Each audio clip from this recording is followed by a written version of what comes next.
ఈ కార్యక్రమానికి వచ్చిన మహిళా అక్కలు అమ్మలందరికీ పేరు పేరున నా యొక్క పాదాభివందనాలు. మరి ఈ యొక్క నేను ఈ జన్మ పుట్టడానికి కారణం ఏంటంటే నాకు మహిళ అంటే ఒక స్త్రీ అన్నట్టు. మా కన్నతల్లి నాకు జన్మనిచ్చింది కాబట్టి ఈ ప్రపంచానికి నన్ను పరిచయం చేసింది.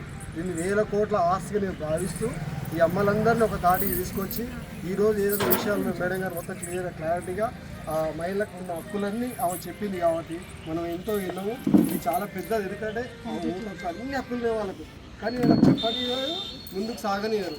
ఒకటి ఏంటంటే 2 దేశాలు ఉన్నాయి ప్రజెంట్, పుతిన్ ఒకటి, రష్యా ఒకటి. వాళ్ళు హెలికాప్టర్లలో మహిళలే ఫైట్ చేస్తున్నారు వాళ్ళతో. అంటే అంత గొప్పగా మహిళలకు ఉంది కాబట్టి మరి మా తల్లి నాకు జన్మనిచ్చినందుకు 9 నెలలు మోసి ఎన్ని కష్టాలు పడ్డా, ఎన్ని ఇబ్బంది పడ్డా నన్ను కని పెద్ద చేసేది. కానీ ఈరోజు ఏమో దౌర్భాగ్యం ఏంటంటే వృద్ధాశ్రమం ఎత్తుకుంటాం. చాలా బాధ చేస్తున్నారు, ఏడిపోతున్నారు చూస్తుంటే. మిమ్మల్ని 9 నెలలు కని పెంచి పోషించి మీరు వాళ్ళకు ప్రొటెక్ట్ రక్షణ చేయబోయి ఈ ఉన్న కాలంలో 60 ఏళ్ళు వస్తారు, బీపీ షుగర్లు వస్తాయి. వాళ్ళకేదో ఛాయలో కాఫీ పడుకుంటారు అంతే.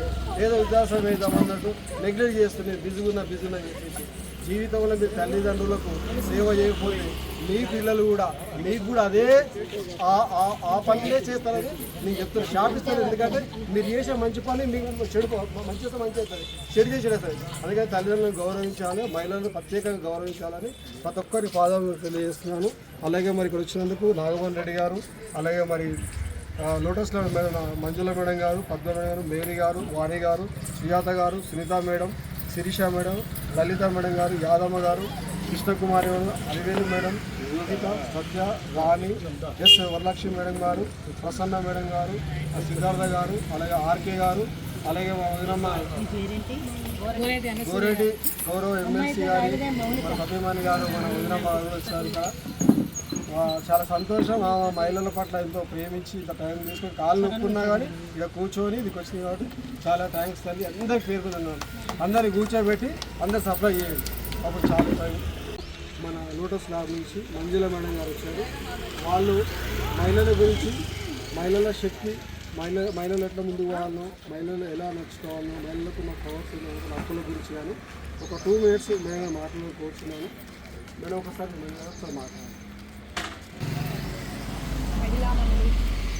ఇక్కడున్న విమెన్ అంటే ఉమెన్కి మెన్ యాడ్ అవుతుంది.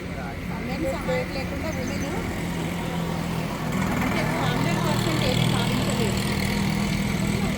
ప్రతి ఒక్కరికి కూడా మెన్ సహాయం కూడా ఉండాలి. సో ఉండాలి, కానీ పురుషాధిక్యత ఎక్కువ ఉంటుంది సొసైటీలో కానీ, ఎక్కడ చూస్తున్నా కానీ, ఇంటిలో కానీ, ఏదైనా కూడా పురుషుల్లో సగభాగము స్త్రీ అంటున్నారు. కానీ ఎంతవరకు సగభాగము డెసిషన్ మేకింగ్లో కానీ ఎక్కడా కూడా మనకేమీ ఇవ్వట్లేదు. ఇచ్చినట్టే ఉన్నారు, అనగదొక్కుతున్నారు. అది మన పర్సనల్గా మనం ఎక్స్పీరియన్స్ చేస్తున్నాము, బయట సంస్థలలో ఎక్స్పీరియన్స్ చేస్తున్నాము, జాబ్ చేసే లేడీస్ అయితే ఇంకెక్కువ ఎక్స్పీరియన్స్ చేస్తున్నారు. కానీ దీనివల్ల ఏమవుతుందంటే స్త్రీ సాధికారిత అనేది ఈరోజు నిజంగా చెప్పాలంటే స్త్రీని ఒక 33% రిజర్వేషన్ ఇచ్చి ఇవాళ ముందుకు తీసుకెళ్ళి ఇవాళ స్త్రీకి ఎన్నో ఉపాధులు కల్పించి ఇట్లా తీసుకెళ్లాల్సిన అవసరం ఏముందండి? మన పురాతనము నుంచి కూడా, మన సాంప్రదాయం, మన పురాతన గ్రంథాలను చూసుకుంటే